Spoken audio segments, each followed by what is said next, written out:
you really don't know what Buc-ee's is. I feel like I've been to one. Is this like the one in Vegas that's got like 25 gas pumps? No, that's terribles. Don't gas station shame him. Like 50 gas pumps. Okay. Oh, sorry, of course. Yeah. Triple that. Yeah, at least. Don't Buc-ee's shame my friend Scott. Okay.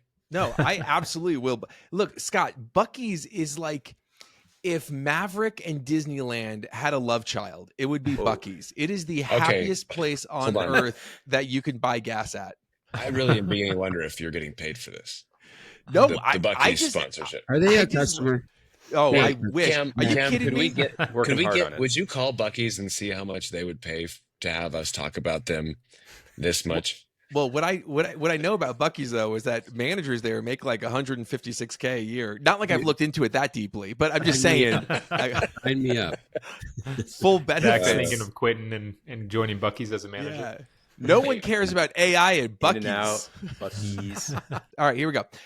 Welcome back to Cereal for Lunch, the podcast that slaps you harder with the truth than your board member after your third down round.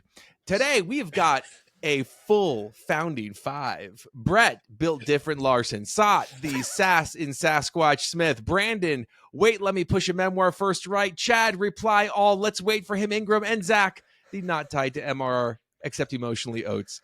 I'm your host, and I'm excited for this episode. So we have two segments that we're gonna do. One is called Founder Therapy segment. That's where we talk about something that we may or may not be going through, may or may not have recently been going through, and something that we went through. And we're going to talk about some tips, tricks, and stuff, and that's called our Founder Therapy segment. And then our second segment is called the Group Chat segment, where we talk about hype and headlines. So let's jump into the Founder Therapy segment. First thing I want to chat about here, tying your self-esteem to MRR. I think of it like back in high school when I would tie it to like, could I get someone's number or not at at a party? Many of us are actually, we try to separate our self-worth from our MRR, but it doesn't really work. Like that stripe graph might as well be like a heart monitor at some point. So what do you do for this existential ride of being a founder? How do you not tie your worth to your MRR? Brett, you're someone who's like, I want to start with you because... Are we allowed to heckle each other? I think that's like the whole point of this. Okay, all right. Sounds good. We've already made fun of me for misspeaking podcast, so yeah, let's go. Make fun of each other. Right? Chad is about to be like, stop being a little bleep. You could actually probably... It's coming. We need to. So we're starting with me. This is really hard. I think I figured it out, but like at Eva's, we had some really pretty amazing growth. First 24 months, like rocket ship up into the right, very, very far. And then we hit an extremely rough patch. And we went flat for a couple of years and then had another huge incline during the pandemic. And it's it is really hard. I think I had to find other hobbies. I totally tied my energy. Like it was like I felt as good as the business was doing, and sometimes your business isn't doing good. And I think it's really important for business performance that you try to remove yourself and be objective. Like the best leaders, CEOs are objective about the business performance, which allows them to be objective about the delivery and the people and what's working and what's not working. And as soon as I started finding, I don't really have a ton of other hobbies. I'm not good at other things. I'm good at other things, but not good at spending a lot of time on other things. You're good at a lot of things, Brett. You're so good, Brett. Oh, Brett, you're amazing, Brett. Wow, you're awesome. That works so well. But I think you have to figure it out, because otherwise everything you do, like you can't get out of that slump. It's really like the business can't either. And I found there's a direct correlation to like the CEO and business performance. And so if the business is stalled, it's because you have to figure something out. Not just operationally, but usually it's something within yourself that's keeping the business from growing. Well, but what about even on the upward swing? like when things are going well, isn't it hard not to be like, yeah, like things I'm are like, awesome. aren't we supposed to celebrate that? Like, how do you celebrate the upswings and not tie your emotional state to the downswings? Because that's like, we're supposed to celebrate the good, right? I think there's a difference between celebrating and owning and making it about you, right? Like if the business is doing well, yes, you've done things to push it that way, but like there's also a whole team around you that's done those things, and so it doesn't necessarily mean you are or aren't awesome. It just means the business is performing well, which means, and there's 17 other like elements, the market, your customers, competition, that you can only control how you react to certain things. And so I think it's like, yes, you should feel good. You should feel excited. You should feel happy. You should build in the momentum. But I don't think you can feel too much emotion one way or the other. Podcast. Yeah. Further. Brandon, I just did that to make you feel better. I mean, it's just really easy to say, well, stop tying it. Like, you should just feel some sense of self-worth that's not tied to your business. Like you are separate from it's really easy to say that, but it's hard, like in practice, to live that. And I think for me, the thing that helps the most, and this is, not everyone's in this situation, and it's hard to say, like, go have a family, right? But like being married and my kids help me pull myself away from the business. Like when I have rough days, like my kids are the ones who are like, Dad, we love you. You're awesome. You're so great. And that's like, they're so helpful in pulling me away from like, I am not my MRR number. I'm not my ARR number. I'm not like the growth or lack of growth or whatever. And, so it's easy. It's also easy to say, go have kids or go get married, but which is a lot harder to do. But, probably surround yourself with people that recognize you for what you are, that are not people you work with, right? Not your employees, not your investors, but people that care about you and love you for things other than your business. That helps me. Like Chad, Scott, you guys race cars and play hockey, right? Like when you're doing that, I also agree with the family thing 100%. Like they help ground me, they help level me. But having a hobby outside of having something you do that's not correlated to the business, I think also helps, which for you, Brendan, is time with your family. That helps me. And I find that I don't have a lot of hobbies I spend tons of time on, because as soon as I start to feel like I understand something, I start to lose interest. But like having something that removes you from the business performance and allows you to focus on honing a craft or a skill somewhere else that you can be really good at. I think it's just about becoming a whole person. And so many of us, when we do this, throw everything into it, and we go nowhere else except for building the business and all Buc-ee's. Day and Buc-ee's. Yeah, all day, every day. I think you're totally right. So like one example that I was thinking about is when I was in high school, I was like the school's top pitcher. I went to a tiny school, it was a small market, but Jersey, yeah, New Jersey. So I was our number one pitcher for our high school, and I think it was like the first game of the season. I threw a pitch, literally felt my arm tear. I could feel a tendon tear, and I could not throw another pitch. I basically walked off the field, and I was so extremely pissed off because I knew that I wasn't going to be able to play for a while. And so I went to the doctor, I went to rehab, and it was interesting because like one of the doctors was like, you'll never pitch again. You're never going to be able to play again. Well, turns out 3 months later, I was back and I was helping our team, compete. But in the time where I had hurt my elbow and I tore that ligament, I felt like nothing else mattered. And that's been something that I've thought about for years. And so like transitioning to being, CEO, this being a big part of my life. Yeah, I think I'm like Brandon. I think it's really hard. Family helps me get away. I think, I work out every day so that I don't feel like punched in the face by everything that's up and down. It's more like, all right, it's just another moment. But I play hockey because I need something to fully take my mind out of where I am, off the problem I'm thinking about.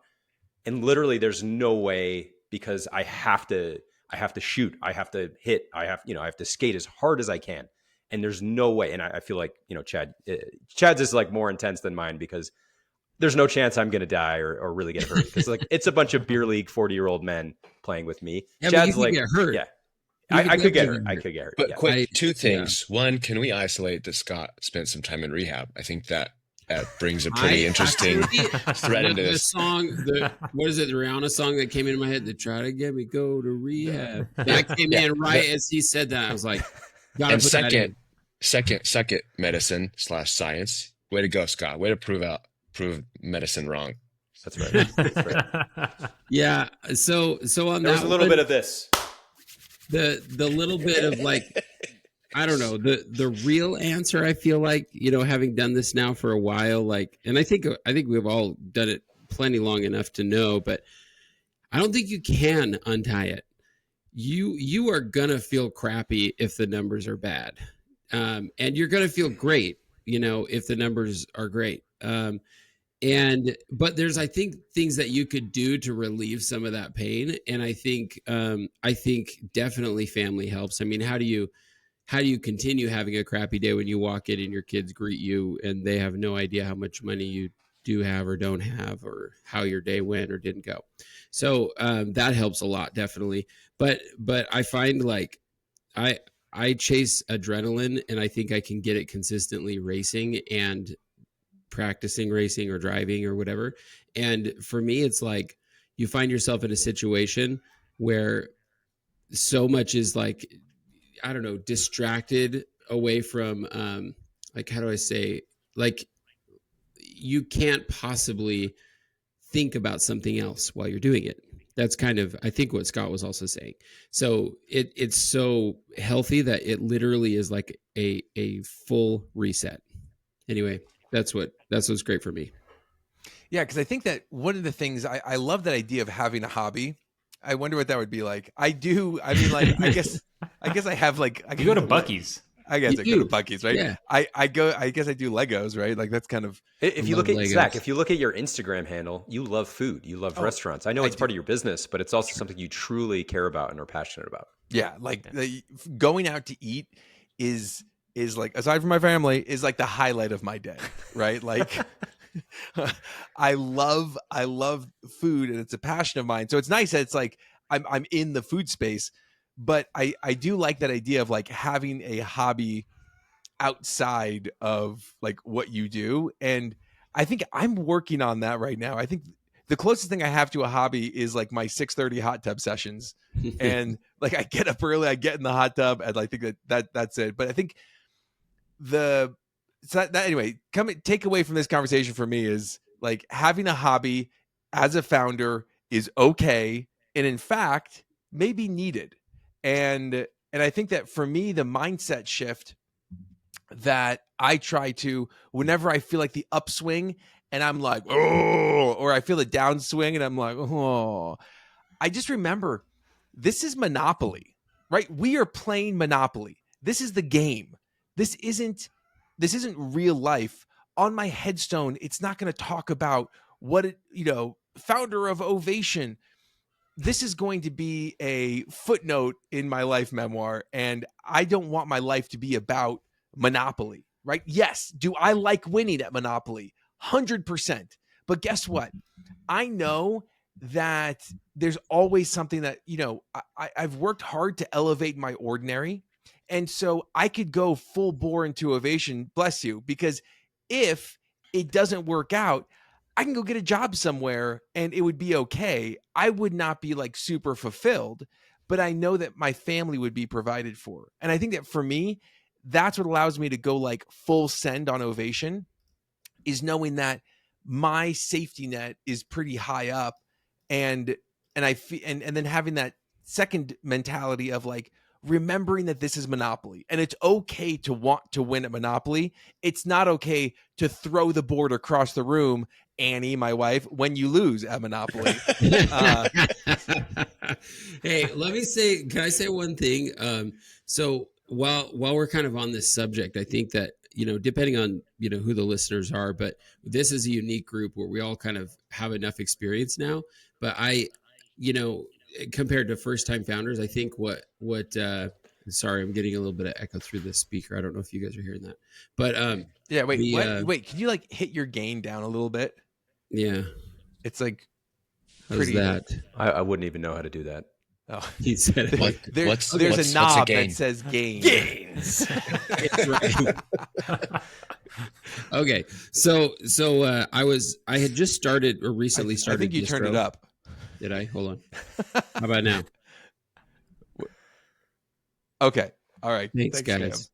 Perfect. Okay. Go ahead. Okay, so I had recently started distro, and I was at an event, and it's like a VC event. There was a ton of first time founders there, and experienced founders, and a bunch of VCs, and a group of these founders were talking to me and asking me, about distro, and several of them had known that I had started racing cars professionally, and one of them, asked me like, "Are your investors okay with that?"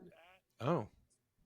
And I just kind of like, one, I felt bad for this kid, and two, I thought for a minute, like, I don't care, like really is the business performing? So I think that there's like this natural expectation that we have to look and behave a certain way, which is very prescriptive.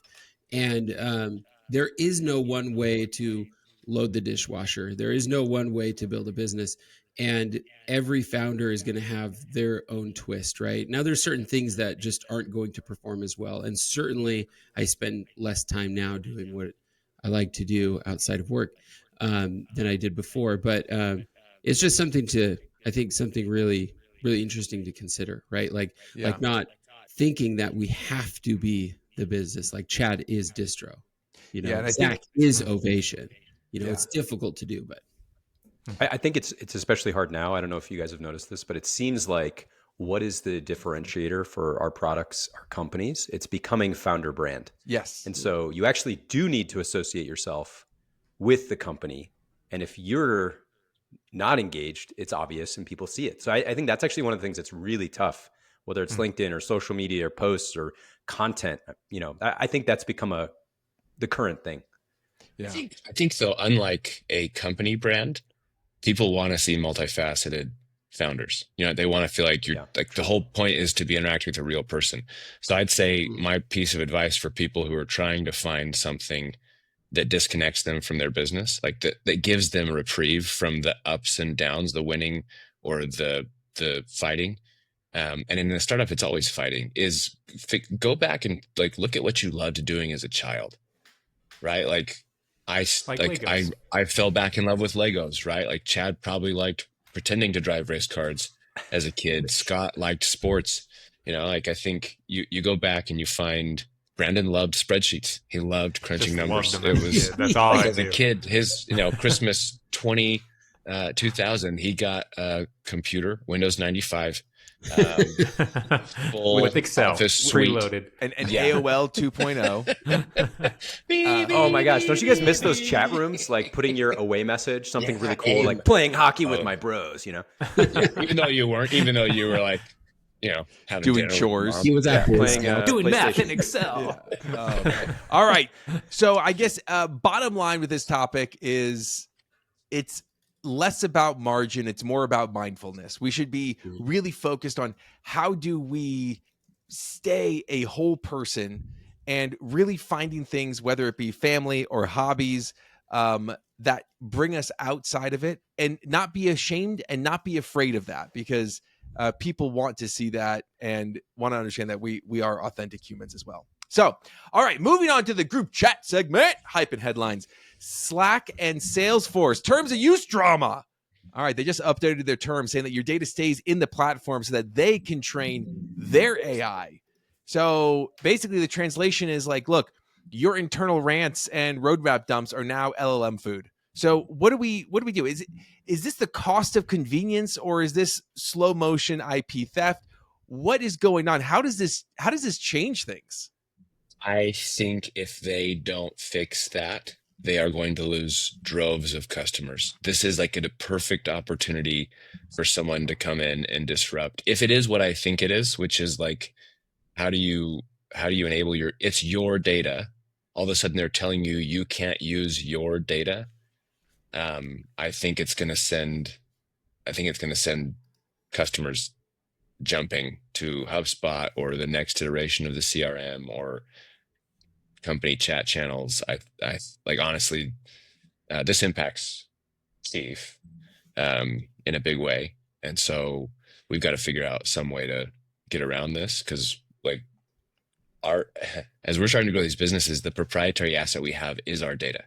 Yeah. Tech is at more and more becoming less of a moat, because anyone can build anything.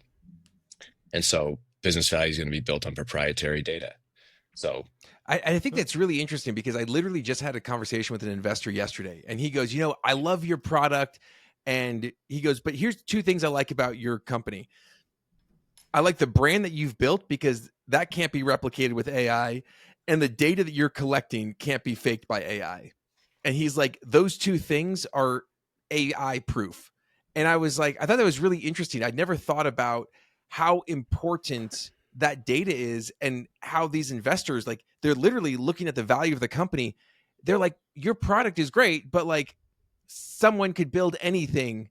So what isn't AI-able? And I thought that was a really interesting comment, especially coming from someone who's like actively looking at stuff. It's less about ARR by product and what you built. It's more about the brand and the data.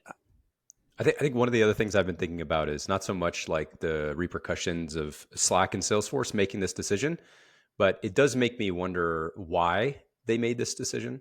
Like, are they seeing that their customers are like, they've got a straw and they're just sucking the data out? And Slack is just like all this data that's been in there, and companies like Brett's are coming along, integrating, making a utility that's more powerful outside of their ecosystem. Because this definitely feels to me like not very thoughtful, not very smart. And actually yesterday, I don't know if you guys got this email, but they enabled AI products for like all their workspaces for free and pro customers, which feels a little bit like, hey, we don't know what we did wrong here, but like, let me just give you something. That's kind of felt like to me. But do you guys let people pull like their, like out of your, do you let people pull data out of your systems? Like if 100%. They're leaving to go to a competitor, can they just export everything and import it? Yep. All of it. Yep. Mm-hmm.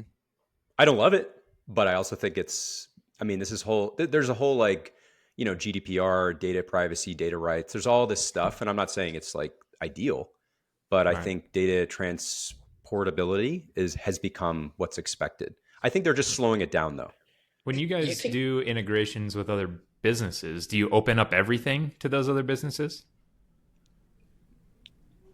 Like, well, or are there things that you hold in? Like, for example, we do integrations into points of sale, right? And a point of sale wants everything that we have. Of course they do. They want to be the system of record for all things. But also there are certain things where it's like, well, we need to be the system of record for this. One, for a customer experience, but two, it's like that is kind of our competitive advantage in some areas, is that we have this certain data. So is it, I don't know what's right and what's wrong. I'm just asking the question of like, well, yeah, sure. I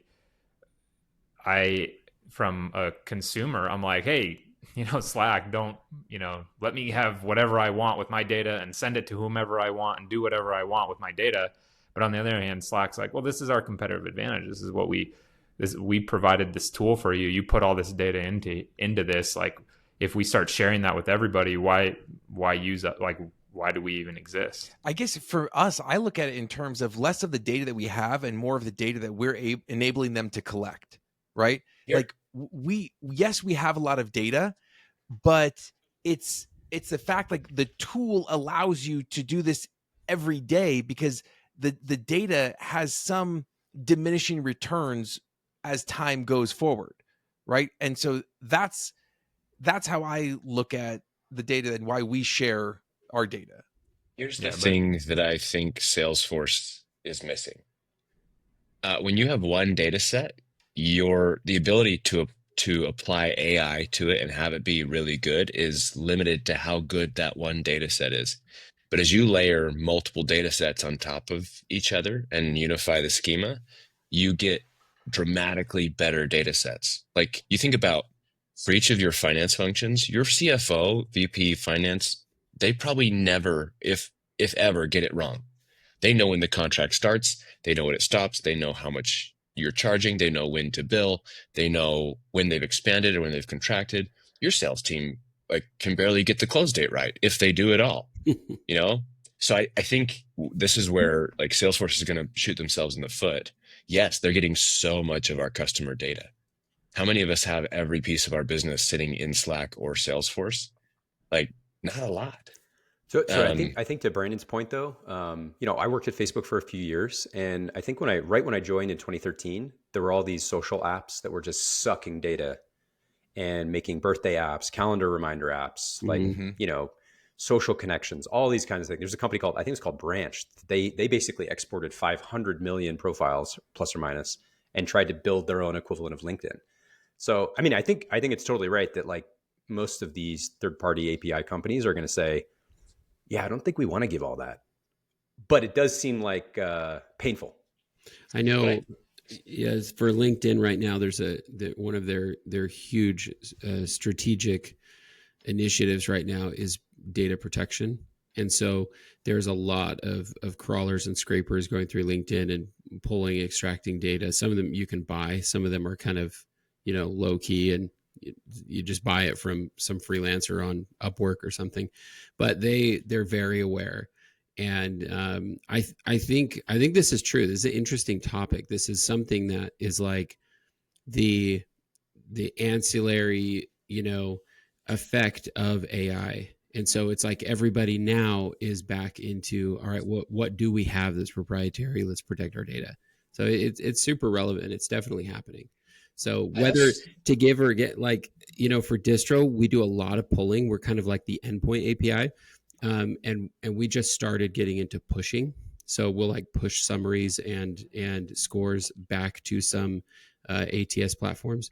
And so I think for us, we're going to have to really dig down and see, like, do we want to do that? And what do we give up if somebody asks for a download, if they're, canceling or something?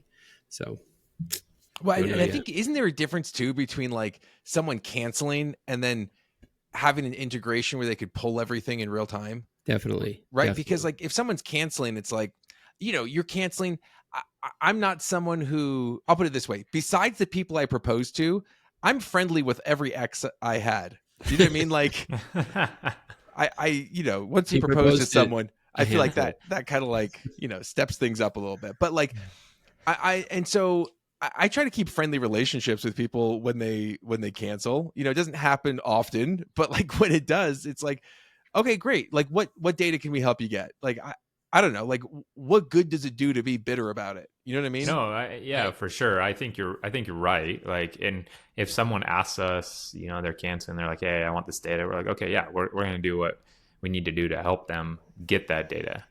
But if it's like real time and it's every day and it's going to this other system, it's all of a sudden like all you are the software, which we just talked about, is like, well, that software can go. That software can easily be replaced now. Here's the thing I think that Salesforce they're not seeing yet. The strategy of being Apple and owning the App Store or another major marketplace is that Facebook, you get to see what people are building that's actually working. Think about it. Every time you have an app that you can't live without, Apple duplicates that feature in their ecosystem, and all of a sudden that business has to be 10 times better to keep your attention and have you pay. The open internet created massive, and the reason like the democracy that is the United States combined with the open internet created massive opportunity in our country to build huge things. And you look at like the tech giants, Salesforce, Amazon, Google, Apple, if they start doing this, I think it's going to shift the balance of power. Like you're going to have new entrants like a Perplexity who's like, hey, you want your data? Great. The utility we provide is indexing it and making it extremely accessible and very, very quickly and highly accurate. Google's not going to give that to you. I don't think Google's going to do that, by the way. But I think it's a massive misstep on their part, if I understand what they're actually doing correctly. And yeah. And there might be something to it of like, let's just hit pause on all of this as we kind of figure out our AI strategy, and then, you know, maybe things change in the future. But like, AI strategy is not something that just Salesforce is trying to figure out. Meta just bought Scale at 650 million, rumored at a 13x multiple, and this is quite the bet. So like, what is Zuck buying here? Is it the tech or the data? data. And they bought 50%, right? 49, right? It's the skirt under regulations. Interesting. Yeah. It's data. That is like data, brand, and operational efficiency are the most that we can create. And I think this all goes back to, you look at what OpenAI is doing with hardware devices, what they're hinting that they're doing. How do you get a competitive edge as these massive model players? You have proprietary data sets that no one else can get access to, or more of it. I think that's what the move is. Can we Scott, you should go ahead. Sorry, Brandon. No, I was just gonna say, can we talk about like the impact that a 49% purchase might have on the M&A market? Like, will that help open it up? Because it did feel like the large players like Facebook, for example, went pretty quiet in the M&A market because, you know, they were getting like antitrust lawsuits hit against them for everything that they tried, or Adobe, right, with what they were trying to do with Figma, and like everything was just getting blown up. And now Facebook's like, fine, we'll just acquire 49%, which is a really large percent of a company, and like there's no one that's going to own the other 51. It's going to be split among investors, and they pretty much can do what they want with that business. It's kind of interesting. It might open up the M&A market a little bit, which is, for a start, interesting. nice. Well, and the devil's in the details. What control by the docs do they get with that 49%? Because you could, by the numbers, to skirt past certain regulations, you could take the 49, and then by the docs, you could have controlling interest, you know, your voting share or whatever that looks like. So it allows them to continue to do the things they need to do. It's really like a massive secondary deal, honestly. Like, you know, if they're still maintaining control, I mean, it's the antithesis of what would be a private equity deal, right? Where they take the majority and sort of run the show. So it's actually a very founder friendly setup, I think. Well, and they're looking at making Scale, right? And he's joining Facebook, the Facebook team. So, I mean, it is like Facebook is taking control. But Scott, how does this, from what you saw of the playbook when you were at Facebook, now Meta, what are your hypotheses? Yeah, when I was there, we were acquired Parse, which was just a small little AWS for mobile kind of product. Immediately after we got acquired, it was Instagram, then it was Oculus, and then it was WhatsApp. So, I mean, basically Facebook was... So you guys started all of that, basically. Like, you're the reason that they acquired. Okay, cool. Well, I just wanted to make sure. I use it every day. Yeah, I think Google was actually one of the most aggressive. If you look at all of their biggest properties and products, many of them are just acquisitions. They've done an incredible job. But I think, you know, at least under the previous administration with President Biden and then also Lena Khan, I mean, like, you know, you look at the All In podcast, they joke about the wrath of Khan, meaning like she was preventing these acquisitions from going through. So I think we have a new administration. I think we have like a new set of operating principles under President Trump. There's more IPOs. I think there's more happening. I don't know if it's the same kind of approach that everybody's taking, but either way, I think, you know, going back to like the Scale AI example, the thing that's really interesting to me that really stands out is that if you look at some of the deals that companies have been working on, so like OpenAI with Reddit, for example, you know, they're basically getting organized information by community. So like, you know, you're buying data about pools and above ground pools or lawn care, whereas the acquisition that Facebook is getting with Scale is like, it's basically people annotating data and making it really clean. And so I think in some ways, maybe the big difference here is that data needs to be structured in a way that's organized, clear, clean, in order for these LLMs and these AI products to be powered more powerfully.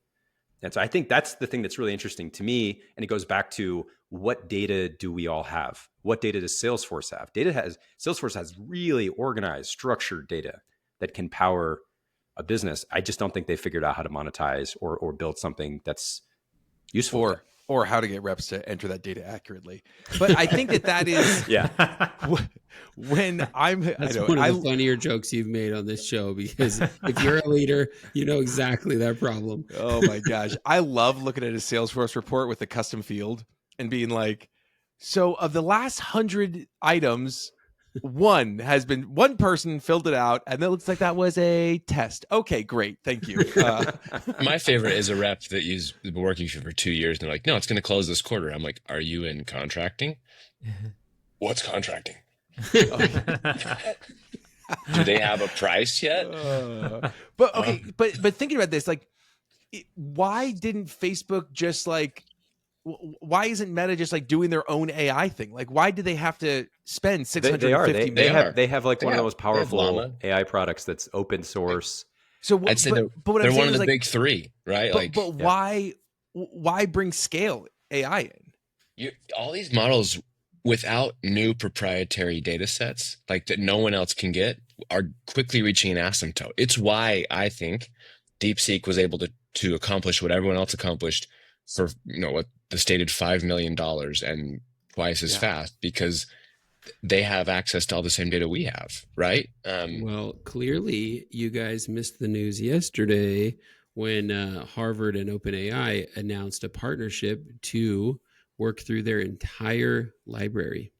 They're taking all of ancient books 500, 600 years old, and they're going to digitize them and put them into OpenAI. It's really interesting. I think like it goes to the same thing. It's like, how much more information can we feed it? I 2 months ago, 3 months ago, I was extremely impressed with OpenAI's model. I use it personally for several things, and I've used it for more and more and more technical things. And in the last week, there were 2 times where I knew it was wrong and I challenged it and it admitted it was wrong. Yes. Oh my gosh. I hate that hallucination stuff. So, and then there's hallucinating, right? So like that's a whole other thing in our product that we actually have to deal with these models is when it has an inclination to hallucinate, and then how do we sort of refactor that or error handle that? All very possible. But what I'm insinuating is that are we maybe plateauing on the helpfulness of AI? Based on, we were able to feed it data very quickly, and now it has all of it. And what more can we give it? Right now we're getting creative. It's almost like Bitcoin mining, right? It's like went real fast, and now it's like slowed down. It's like hedge funds. Out. Yeah, exactly. Hedge funds are always looking for proprietary data sets. They fly drones over warehouses for Amazon to see how many trucks are going in and out. It's like, or they're buying credit card history so that they can see what are transactions like for this kind of business segment. So, but one point I want to dive deeper onto with this is, again, this is rumored at like a 13x multiple. So my question is, I've heard this from a few folks now. I know, Scott, you have a slightly differing opinion, but the topic of like, are multiples coming back up, right? I keep on hearing multiples are coming back up. Like, are they? Or is that just an investor trying to gaslight you into another bridge? Like, what's going on with multiples in the market? What are you all seeing? Yeah, I mean, I had a conversation with someone, and I mean, they have an incentive to sell their services. So they're going to, obviously say how great they are. But man, they shared some examples recently of acquisitions that have happened all at 10x plus multiples. One was at a 20x multiple. And it feels like it's been a while since I've been having those conversations, and they're starting to come back. It does feel that way. I think positioned correctly, you can still fetch great multiples, i.e., can Double you digit? package, maybe, depending on, again, I actually believe depending on who the buyers are, it comes back to how proprietary of a asset you have. So when you're going out and buying a company, you're either buying um, IP or revenue or both, right? In Facebook's case, Meta's case, they're buying IP and they're buying revenue, but even at, 13 times like that Meta doesn't care about that revenue, right? They're buying IP.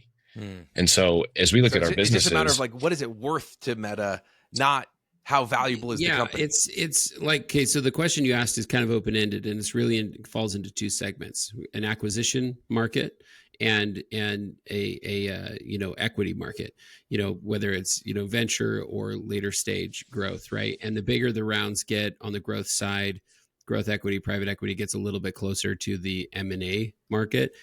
Now, I think in the acquisition, M&A space, like the answer is it depends, right?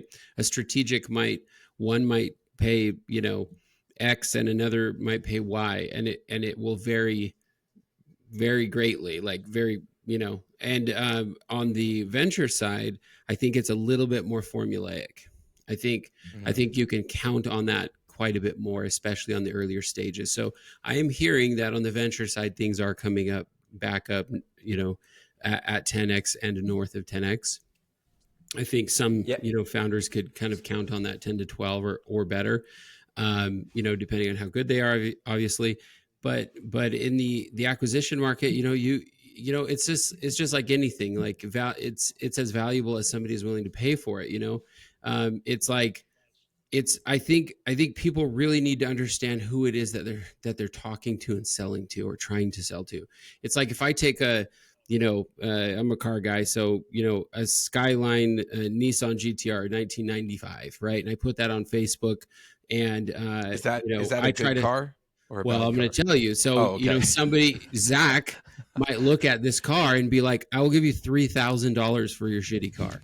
And somebody else would look at that car and say, I will easily pay $150,000 for that car. Hey, Chad, take the $150,000. Yeah, exactly. So the point is like really understanding who it is that you're selling to, right? To a certain strategic, you can call for more money, and to others, you may not be able to, and so you just really have to go run a process and find out. Go ahead, Scott. Yeah, go ahead, Brandon. I think there is, we've talked for years now about all the dry powder that's sitting out there, right. And all these funds have raised, all these private equity groups have raised all these funds, and at some point you have to spend it, or your LPs pull the money back and they go spend it somewhere else. Like they don't want money just sitting on the sideline forever. And so I do think that there is some of that happening as well, like these private equity funds and others who are like, man, I have to start spending money. And so maybe I'm going to overpay on a multiple than what I, could have gotten, a year or two ago, but I got to spend it at some point. This is interesting too, Brandon, but like, it also begs the question, is there hesitancy from the VCs on knowing what to invest in now? No. Before, I think it was survivability. Now it's like, what does it look like? I know, but so much of what I'm hearing right now as I've been talking with investors, it's like they want to buy good assets. And I was like, what's a good asset? And right now, people are talking about still GRR and break even, right? Like those are the two big things that they're looking at. Is this a sustainable, growing business?